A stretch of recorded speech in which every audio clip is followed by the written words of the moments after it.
Please give an energetic and warm welcome to the one and only Awadh Ojha sir.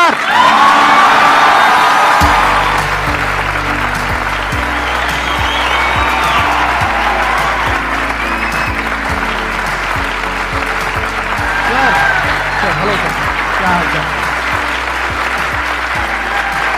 बैठिए जी, बैठिए। आइए। Thank you. इससे पहले कि ऑडियंस आपसे कुछ क्वेश्चंस पूछे, मेरे माइंड में एक क्वेश्चन आ रहा है। आईएएस में कितने लोग हैं जो हर साल उसके लिए अपीयर करते हैं? 5 से 6 लाख के आसपास। और सीट्स कितनी है? 1000 अप्रोक्सीमेटली। तो जिनका हो जाता है उनके बारे में तो सब बात करते हैं, जिनका नहीं होता है, जिन्होंने पूरी जान लगाई और जिनका नहीं हुआ, उनका क्या होता है? उनके रिश्तेदार उनकी चिंता करते हैं। वो फिर उनकी चिंता करते हैं। नहीं मैं आ रहा हूं, मैं आपके क्वेश्चन पे आ रहा हूं। ये पॉइंट इंटरेस्टिंग है, मैं समझना चाहूंगा कैसे। मैं बताऊं। हाँ। मैं दोनों मुद्दों पे बता। हम सब हारने से डरते हैं, और मजेदार बात है कि वो डर हमारी हार की वजह बनता है। 98% केसेस में हारने से क्यों डरते हैं? क्योंकि हम जानते हैं अगर हम हारेंगे तो वो जो पीछे 3 लोग बैठे हैं ना, रिश्तेदार, रिलेटिव्स और फ्रेंड, वो जीने नहीं देंगे। आप जब भी आईएएस की तैयारी करें, पहला अटेम्प्ट आपका सीरियस अटेम्प्ट होना चाहिए। आपने तैयारी किया, बेसिक्स तैयार किए, आपने एडवांस कोर्स तैयार किया, आपने कम से कम मेंस के 1000 आंसर्स लिखे हैं और मिनिमम 10,000 प्रीलिम्स के क्वेश्चंस आप सॉल्व कर चुके हैं, तब आप एग्जाम देने जाइए। सिर्फ एक अटेम्प्ट दीजिए।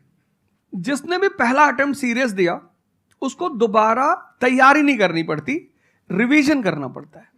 भाई आप देखो ना, जितने सारे सेलेक्ट लड़के होते हैं उसमें बहुत सारे नौकरी कर रहे होते हैं, जॉब कर रहे होते हैं। कुछ लोग मुझसे पूछते हैं सर जॉब करते वक्त तैयारी हो सकती है? नहीं, जॉब करते वक्त तैयारी तो नहीं हो सकती, जॉब करते वक्त रिवीजन हो सकता है। 3 hours per day, 4 hours per day. तो मेरी एडवाइस ये है, क्योंकि ये एक बहुत रिस्की खेल है ये। मैं खुद ही बाहर हुआ, और फिर मैं कितने लोगों को देखता हूं जो 5-5, 6-6 अटेम्प्ट के बाद बाहर होते हैं। तो जिनको भी इस गेम में शामिल होना है, एक अटेम्प्ट सीरियसली आपका होता है, बहुत अच्छा है। आपको मैक्सिमम रिस्क लेना है तो आप 2 ले लो, उसके बाद आप अपना काम शुरू करो, जो आपका सेकंड लाइन थॉट था। कोई लॉयर बनना चाहता है, कोई मेडिकल लाइन में जाना चाहता है, कोई मतलब जो भी आप एंटरप्रेन्योर बनना चाहते हैं, आप करो, लेकिन अपने वो रिवीजन वाले 4 आवर बचा के रखो। आपने कितने अटेम्प्ट्स दिए थे सर? 4 अटेम्प्ट्स आपने दिए थे। और आपने कहीं से कोचिंग ली थी, यानी लाखों रुपए दिए थे कोचिंग में? नहीं, तब लाखों नहीं थे, तब हजारों थे। अच्छा, हजारों रुपए आपने खर्च करे थे, और आप एक मिडिल क्लास बैकग्राउंड से थे।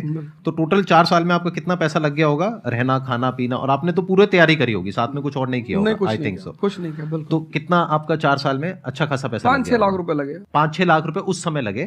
आज के समय पे अगर किसी को कोचिंग लेनी है तो आई थिंक इससे 3-4 गुना, 5 गुना आराम से लगेगा। तो 15-20 लाख रुपए उस इंसान का लग गया, और वो है एक मिडिल क्लास बैकग्राउंड से।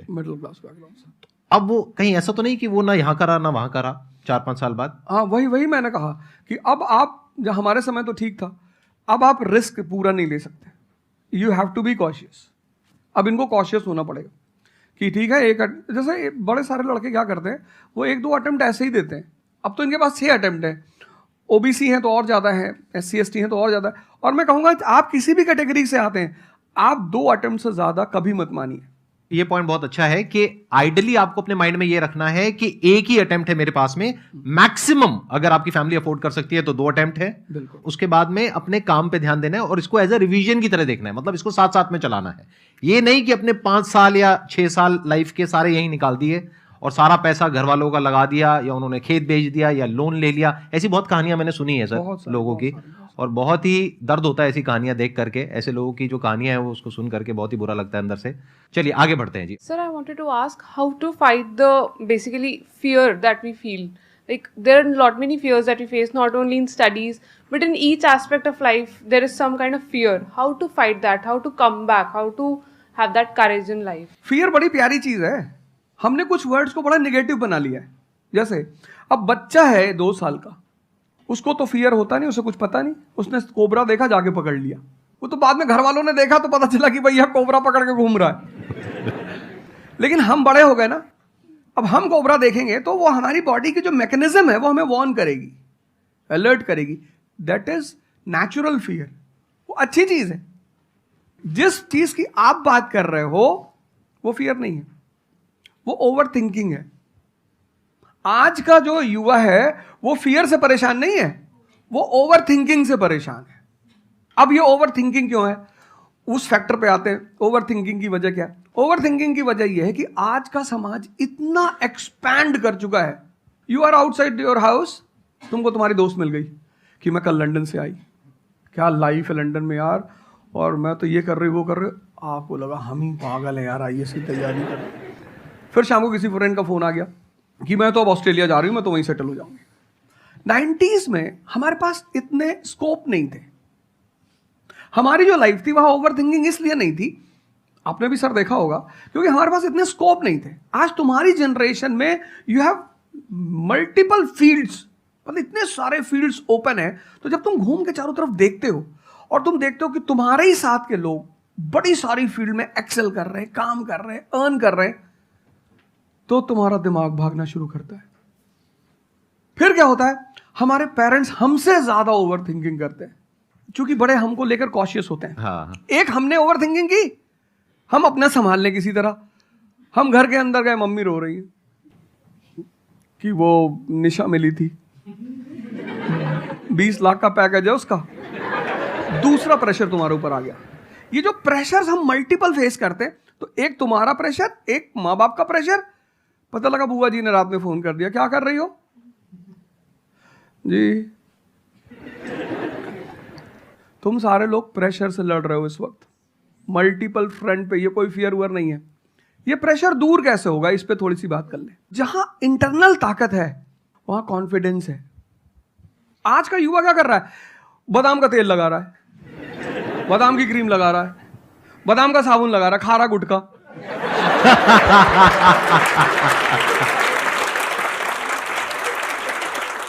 आप लोगों को चूंकि हर तरफ प्रेशर झेलना है, तो प्रेशर झेलने का सबसे अच्छा तरीका होता है इंटरनल पावर। तभी तो मैं जहां भी जाता हूं एक चीज रिपीट करता हूं, योगा करो, ध्यान करो। ध्यान करोगे मन ताकतवर हो जाएगा। सर, आपने जैसे कि अभी बोला कि मेंटल स्टेट के लिए एक्सरसाइज करो, योगा करो। तो पहले तो मैं फिजियोथेरेपिस्ट हूँ, ठीक है। मैं सुबह से मतलब योगा एक्सरसाइज है मेरा डेली रूटीन है, करना भी और कराना भी। उसके बाद भी at the end of the day मैं डिप्रेस हो जाती हूँ। ये नहीं कि मन नहीं लगता, इस चीज़ में ही मन लगता है, फैमिली से भी पूरा मन लगता है, ठीक है। उसके बाद भी end of the day depress हो जाती हूँ। तो उसको डिप्रेशन कैसे कम करी जाए? हम किसके साथ रहते हैं वो बहुत इंपॉर्टेंट है। मेरे एक दोस्त मेरे साथ आ रहे थे आज से करीब 7-8 साल पहले, धौला कुआं से।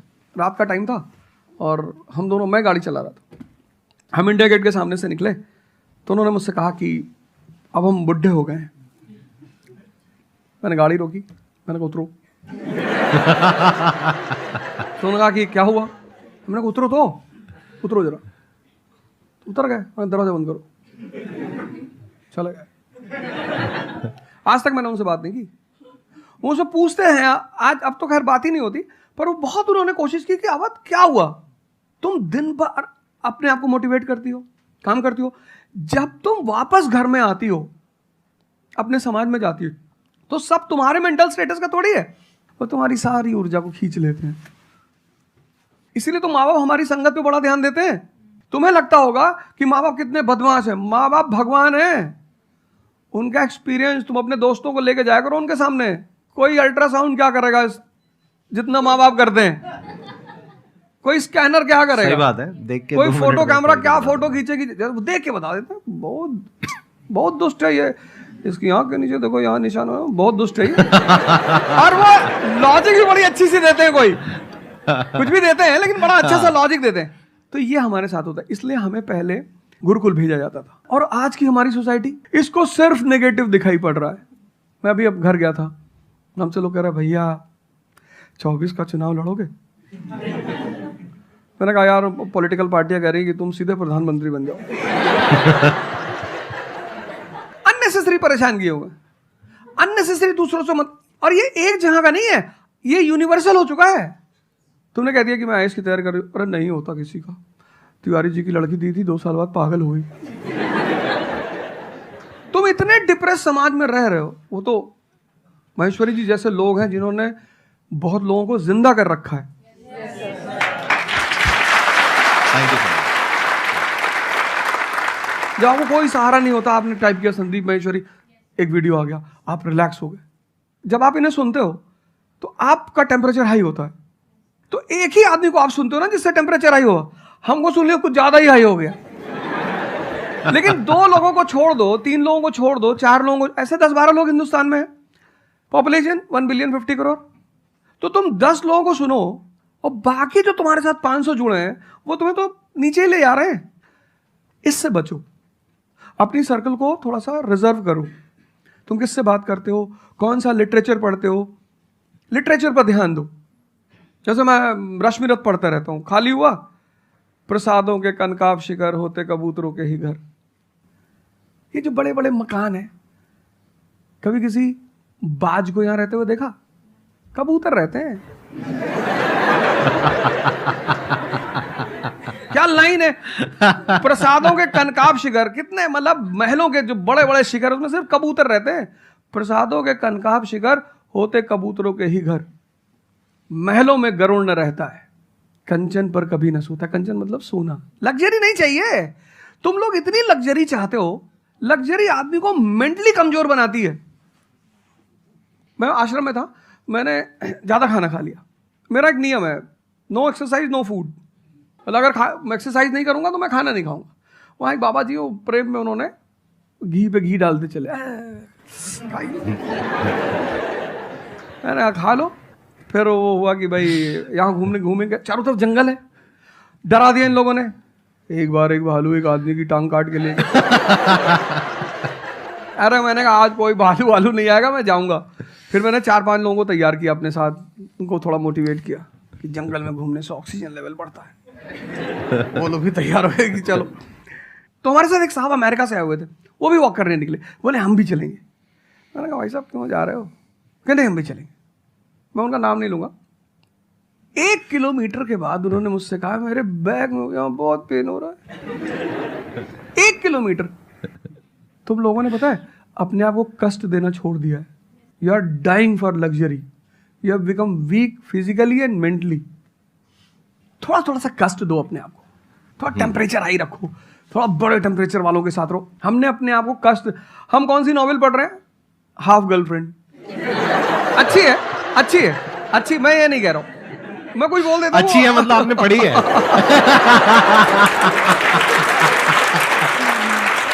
नहीं फिर कोई पकड़ निकाल लेगा, कोई वो क्लिपिंग निकाल लेगा, ओ गाली दे रहे थे। नहीं, आपने बहुत सारी गलतियां कर दी, आपकी जनरेशन ने अपने को कष्ट देना छोड़ दिया। हाँ। आप पढ़िए बड़े बड़े लोगों, अंबेडकर को पढ़ो, उनका जीवन संघर्षों का, प्रभु राम का जीवन पढ़ो। ये सब संघर्ष, ये सब लोग हैं जिन्होंने जीवन में लड़ाइयां लड़ी हैं। आपने उनको साइडलाइन कर दिया। आप राणा प्रताप के बारे में कुछ जानते ही नहीं हो, आपको वो पोएम याद ही नहीं है, खूब लड़ी मर्दानी वो तो झांसी वाली रानी थी। आपको तो एक चीज बता दी, twinkle twinkle how I wonder. आप वंडर किए जा रहे हो पूरी जिंदगी में। आपने कहा कि पूरे दिन मैं अपना काम करती हूँ, दैट इज फिजियोथेरेपी जो आप करते हैं, और शाम तक आते आते आपको थोड़ा सा डिप्रेस फील होता है, थोड़ा सा डाउन फील होता है, तो उसके पीछे क्या रीजन है आप बताइए। जैसे कि मैं बाकी पेशेंट देखती हूँ पूरा दिन में, हाँ। बट जब मैं घर पे आती हूँ तो मैं अपने मम्मी पापा को देखती हूँ। ठीक है। जो मैं उनको कहती हूँ कि आपको ये एक्सरसाइज करनी है, ये करना है, आपके लिए ये ज़रूरी है, वो ये नहीं करते। तो फिर वो मुझे डिप्रेस होता है कि मैं जब सबको सही करती हूँ और मैं अपने घर में ही सही नहीं कर पा रही। आप सबको सही नहीं करते हो, आप उन लोगों को सही करते हो जो आपके पास आते हैं। हाँ एग्जैक्टली। तो अगर आपके पेरेंट्स सही नहीं होना चाहते हैं तो उनको कौन सही करेगा? बेसिकली हमारी प्रॉब्लम क्या है कि जो नहीं करना चाहता उसको भी करवाना चाहते हैं। एग्जैक्टली। फॉर एग्जाम्पल आप में से यहाँ पे कुछ लोग बैठे हैं और बैठे हैं जो कहते हैं कि भाई आप कुछ भी बोल दो, हम तो जैसे थे वैसे ही रहेंगे, उखाड़ लो जो उखाड़ सकते हो, आप अकेले आ जाओ, आप साथ में हो जाओ, सर को ले आओ, आप 10 को ले आओ, हम तो नहीं बदलने वाले। उनका कोई कुछ कर सकता है? समझ गए? तो यहाँ पे किसका एक्चुअल में किसकी लाइफ बदलने वाली है? यहाँ पर हो सकता है कुछ साल बाद आप ही में से कोई यहाँ पर बैठा होगा, बट वो इंसान कौन होगा? जो खुद अंदर से बदलना चाहता है ना। Yes sir, thank you sir. Please have a seat, बैठिए। मेरा संदीप सर से ये क्वेश्चन है कि जैसे हम लोग जब आपकी वीडियोस देखते हैं तो हम लोग मोटिवेटेड हो जाता है कि हम लोगों को गवर्नमेंट से या फिर इन सब फील्ड्स में छोड़ के अपना कुछ स्टार्ट करना चाहिए जिससे देश में एंटरप्रेन्योर्स या फिर जॉब्स बढ़े। फिर हम लोग देखते हैं आप लोगों को कि भाई यूपीएससी में एक ऐसी पावर होती है जो हम करना चाहते हैं वहाँ पे हमको डायरेक्ट पावर मिलती है। जैसे कि मैं अगर एजुकेशन के फील्ड में कुछ अच्छा करना चाहती हूँ तो हमारे पास डायरेक्ट पावर होती है कि हम लोग वहाँ से कर सकते हैं। तो मैं ऐसा, मेरे पास ये क्वेश्चन फिर मतलब दोनों में कॉन्ट्राडिक्शन चलता रहता है। ना कॉन्ट्रडिक्शन नहीं चल रहा है ये इसे कॉन्ट्रडिक्शन नहीं कहते, इसे कंफ्यूजन कहते हैं। मतलब एक गोल होता है ना, या फिर एक मतलब हमारे पास एक टारगेट होता है कि हम ये काम करने के लिए यूपीएससी में जा रहे हैं। नहीं, सरकार जो कहेगी वो करना है। हाँ, I was about to say that. आपका क्या गोल है? आप क्यों कर, और आप आपका नेता क्या थोड़ी है, target है? आपकी पार्टी का मैनिफेस्टो थोड़ी है, घोषणा पत्र।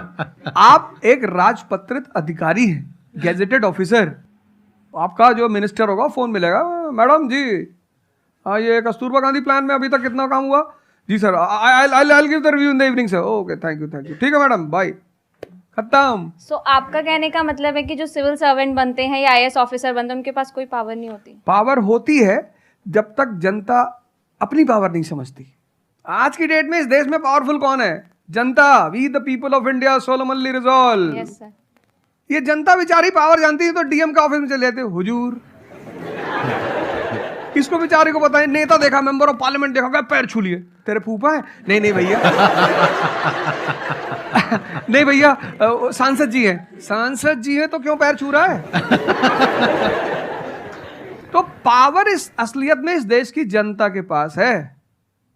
चूंकि वो जानती नहीं है इसलिए तुमको इनके पास इनको काम करने का अधिकार है। ये है the right to work, the right to implement.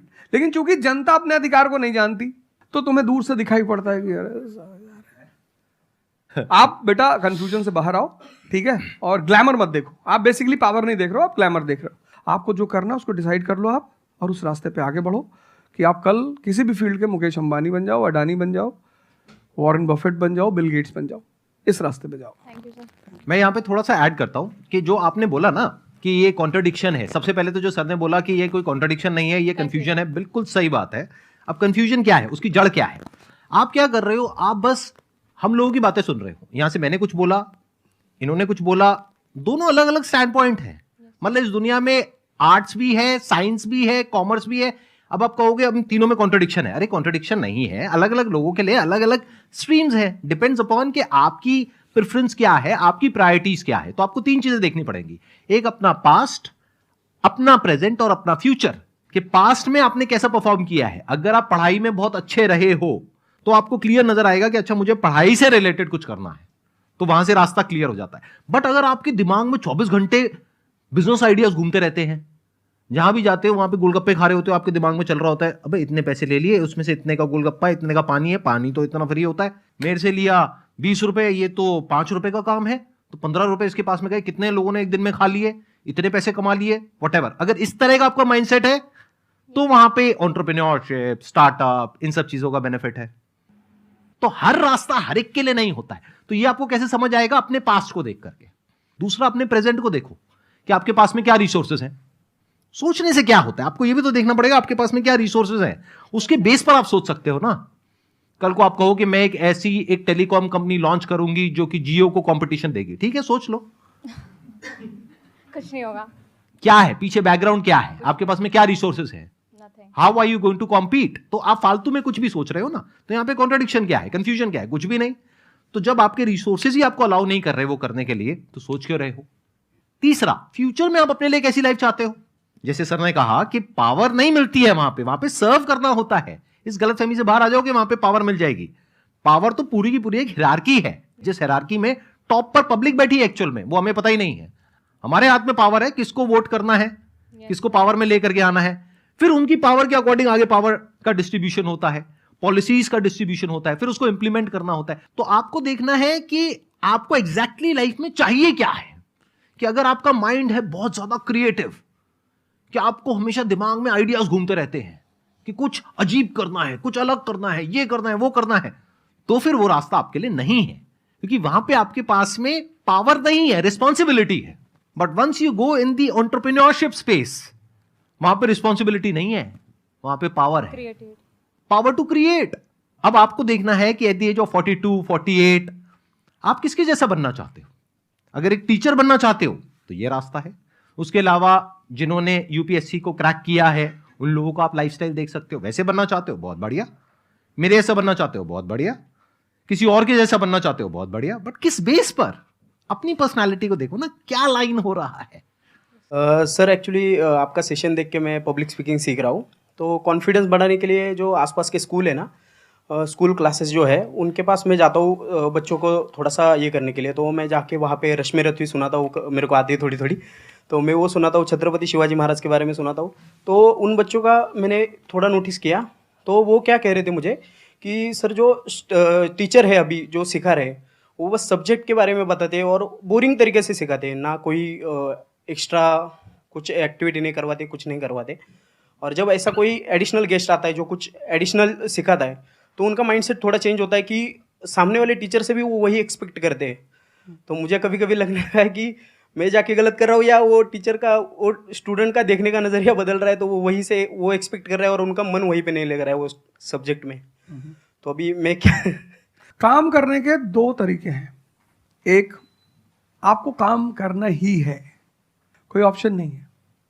एक है आप किसी भी कीमत पे काम करना चाहते हो। जैसे मैं किसी भी कीमत पर पढ़ाना चाहता ही हूं। इसने मुझे इज्जत दिया, सम्मान दिया, प्रेम दिया। मैं एक शादी में गया था 2 दिन पहले, लोग दूल्हे उल्हे को छोड़ के मेरे पास आ गए।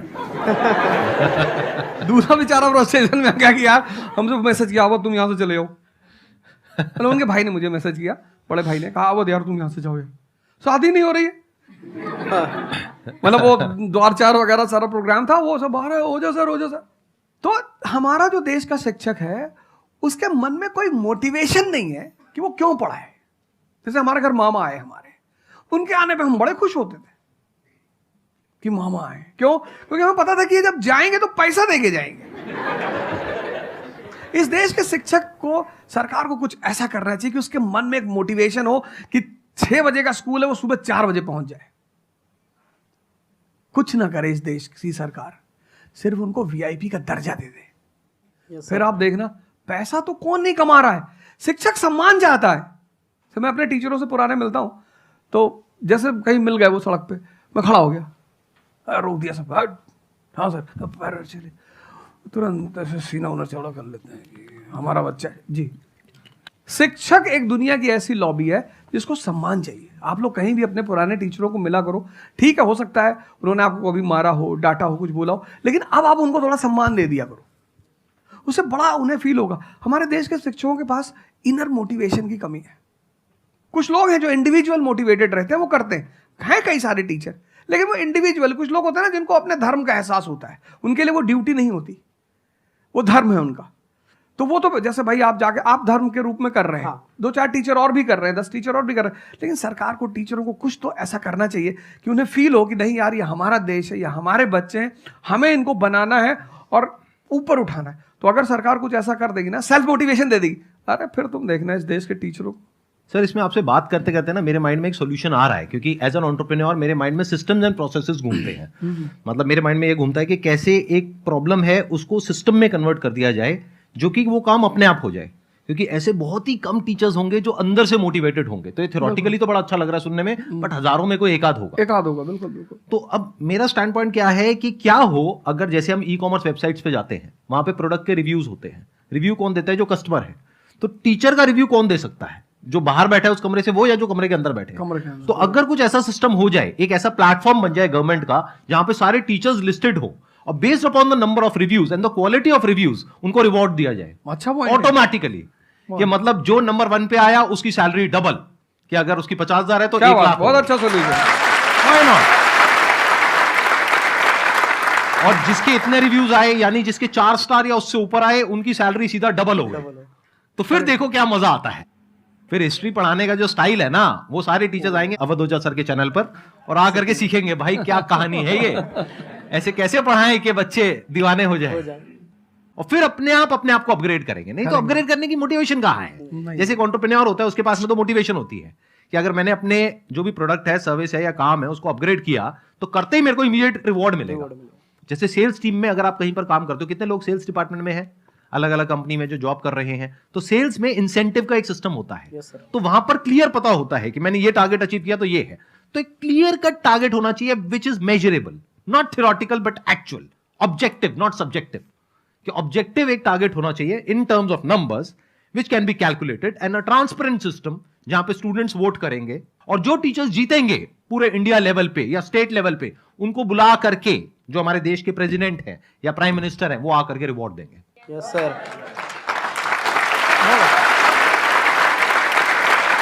Thank you so much sir, आने के लिए यहाँ पर दिल से धन्यवाद। मुझे बड़ा अच्छा लगा आपसे बात मुझे करके। बहुत अच्छा लगा यहाँ आके।